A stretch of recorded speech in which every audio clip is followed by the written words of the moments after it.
Our week 8 health focus is going to be a summary and a recap of everything that we've talked about so far. And then at the end, I'm going to provide you with a little bit of call it an ideal day of how to put all these things into your day and how to create habits out of all of them. So starting off, week 1 and week 4 were about nutrition. Just a couple quick points on those. I would really recommend tracking your calories. Use MyFitnessPal. That's the easiest one to use, most popular. They will give you a calorie recommendation. You just input your activity level, your weight, your goal, and they'll spit that back out. You can set your macronutrient percentage goal at 45% carbs, 35% protein, and 20% fat. That's a nice general rule of thumb. If you want to get more specific, you can ask me about that. Choose unprocessed foods as much as possible, at least 80% of the time I like to go by. Remember that it's not going to all come off at once if you're trying to lose weight. It's going to take a long time. Just create those good habits and be in it for the long haul. Week 2 was sleep. Just a couple quick points. Remember that sleep quality is important obviously for overall health. It lowers your risk of disease, improves your quality of life, and helps to prevent fat gain and muscle loss. Week 3, we talked about hydration. You want to be drinking half of your body weight in ounces. That's for pounds. So if you weigh 200 pounds, you want to be drinking about 100 ounces of water a day mixed with electrolytes. If you go by kilograms, you can just do 1 ounce per kilogram. So if you weigh 100 kilograms, 100 ounces is a good enough conversion there. As far as the electrolytes go, make sure you're salting your food, especially if you're eating unprocessed foods. You want to add salt to that. That'll help balance that out inside of your body. And then some of the supplements I recommend for electrolytes are Noon, Element, and Liquid IV. Week 5, we talked about why we are moving, why we are doing the walks, why we exercise. Just like a good diet, exercise and movement will increase your quality of life, increase your quantity of life, helps to keep you disease-free, keeps your joints healthy, your bones strong, improves your mood, reduces stress. Just because the competition's ending, you might want to stop doing your 10,000 steps a day, which is fine, but I did a quick calculation the other day. This is, say an average person of 200 pounds, they do 10,000 steps per day for 1 year.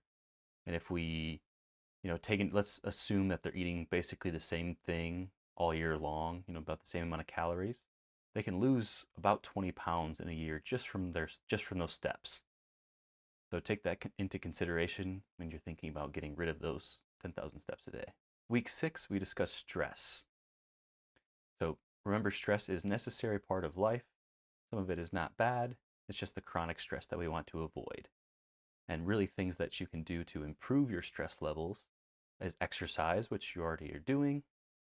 And then breathing is another really big one. So you can use the 7-Eleven breathing technique. You can try meditation apps like Headspace or Calm. Those are really the best ones. And one thing, I don't know if I threw this in that week, but TV watching and movie watching or playing on your phone are really not stress reduction techniques. So if that's what you use for that, it's really not going to work. Last week we talked about supplements and why diet is really the most important factor. You shouldn't be relying on supplements for everything. They're just what they're called. They're supplemental to your diet. Remember to check quality of your sources, of the brands that you're using. You can use the ODS, ods.gov, or you can use examine.com. And always check with your doctor about interactions with medications or interactions with any illness you might have. You can always go back and watch those videos for the longer breakdown of why we're doing all of those things. So next I'm going to give you the breakdown of, I would call it an ideal day or just some recommendations that I would give to you for a day. The one thing to remember when we go through this, one is that everybody's different. So, your time of day you wake up doesn't really matter. That's kind of up to your schedule, what time you work out, what time you're eating meals. That's all really interchangeable. It's just about the principles that you're getting out of here. And you can't just do this one day out of the week and expect everything to change. This is about building habits. Let's say I have 7 things in here during the day. If you can only do 3 of them, that's still better than nothing. So don't think you have to go all in or you're all out. Pick a few of them if you need to start with that. Start slow. You've already been doing the walking. You've been doing exercising. A lot of you have been eating really well as well. Now we're just adding a few more things in there to really set you up with a good day. So to start talk about waking up. Your wake up time doesn't matter too much. Everybody's different. Some people like to wake up really early, other people sleep in. First thing I'll recommend you do when you wake up is to hydrate. So at least 8 ounces of water and then mixed with some electrolytes. So I like a noon tablet for that one. It's not too much sodium, but it's just enough to get you going in the morning. Next, and this is going to kind of depend on what time you wake up, is movement. So pretty much right after waking up, it's good to get outside and go for a little, at least a 10-minute walk. If you want to do more, that's great too. But at least 10 minutes gets you that sunlight exposure, helps to set your circadian rhythm and keeps that balanced. If you wake up before the sun, you can still go for a walk if you want. That's really up to you. Or you can just wait until the sun, or if you're someone that has to go to work, of course, like I said, everybody's going to be a little bit different. You kind of have to plan this out for yourself. But ideally, you can get a 10-minute walk out in the sun with no sunglasses on or anything within 2 hours of the sunrise. This gets you some steps, gets sunlight into your eyes for your circadian rhythm, gets sunlight on your skin for vitamin D production, gets your muscles and joints loosened up, and gets you closer to that 10,000 steps. Next, we'll go into breakfast. So of course, we want to be starting with unprocessed foods, eggs, oatmeal's okay, things along those lines. You want to be shooting for 30 grams per meal. Breakfast is a really important one to do that. It's also one of the harder ones to do that. So if you need to use a whey protein supplement or some protein powder to help you get up to that 30 grams, that's okay. Add that in, and that'll go a long way. You can throw in any supplements you're taking right here. Maybe you're taking fish oil or something. I usually take my Athletic Greens, which is my multivitamin supplement, right now during breakfast time. That way I just kind of kick-starting my day with vitamins and minerals, giving myself a backup just in case I don't get enough fruits and vegetables during the day. And by now, your hydration, you should be up to about 20 ounces probably. Maybe a little bit more, a little bit less, depending on how your morning went. And that's I'm assuming about a 200-pound person, that's 100 ounces they need during the day. So about 1/5 of their water consumption by the time they finish breakfast. The next few things I have here are very flexible. This is just a really rough estimate. I have working out and things like that in there. Might be someone that likes to work out early, you like to work out after dinner. That really doesn't matter too much. Some basic principles I recommend is working out 1 to 2 hours after you eat.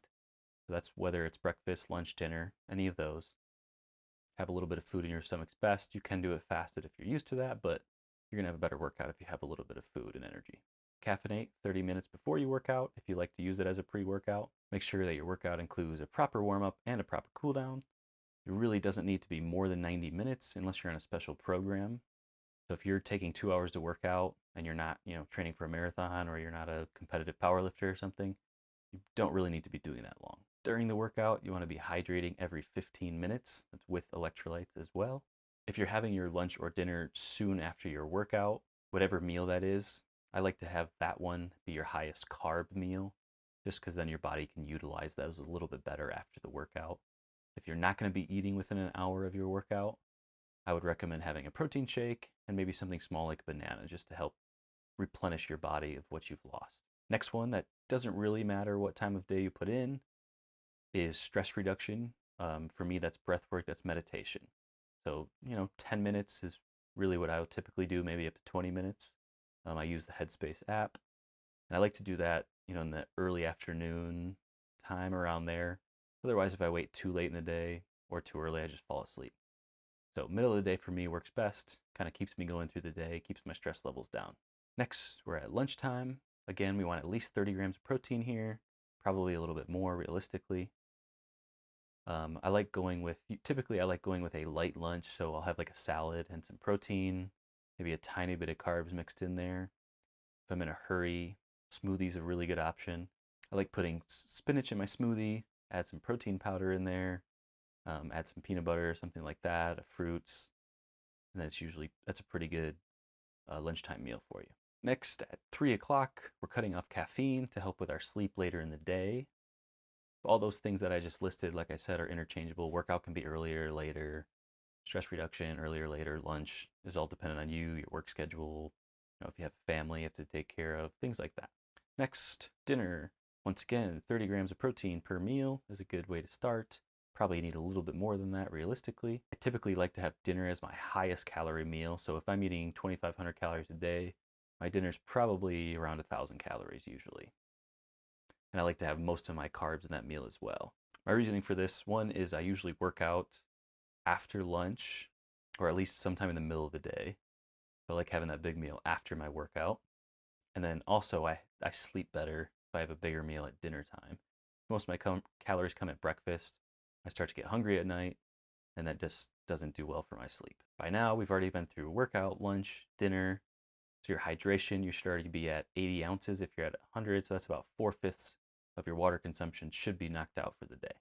Post dinner, within about an hour of dinner, I like recommending a walk. So 30 minutes, or if you're trying to get 10,000 steps, just finish out those steps.